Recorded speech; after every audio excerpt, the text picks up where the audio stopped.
कस बोली काने मरस घोरे मोर।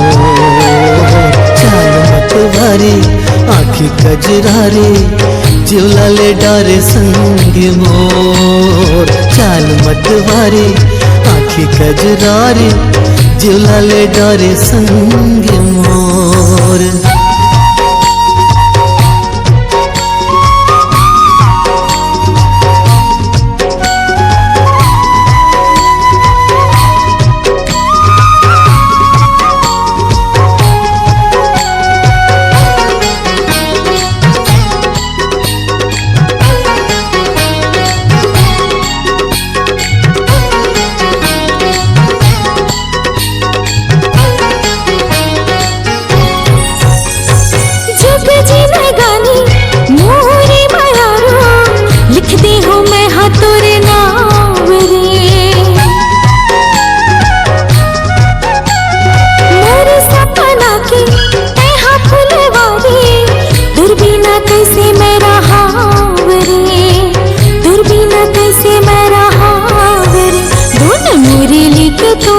सुन मने हावे धुन नाचे मोनी पहावे राती हा जगावे जिवला ले डारे वही हम।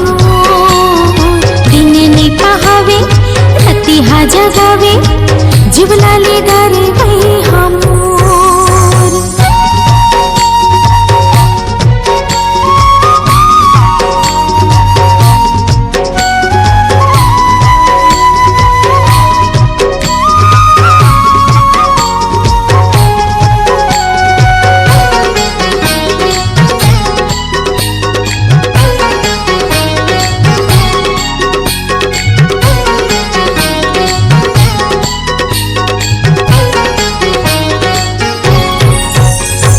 बैहा के संगी तोरे रे माया मन भौरा मोर गुनगुनात है।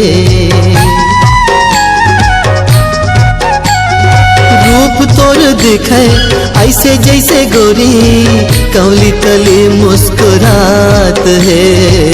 कौली कली मुस्कुरात है और कोयली कस बोली काने मरस घोरे मोर। चाल मतवारी आँखी कजरारी जिवला ले डारे संगी मोर। चाल मतवारी आँखी कजरारी जिवला ले डारे संगी मोर। मुरली के तोरे सुन मने हावी धुन नाचे मोर। चाल मतवारी आँखी कजरारी जिवला ले डारे संगी मोर।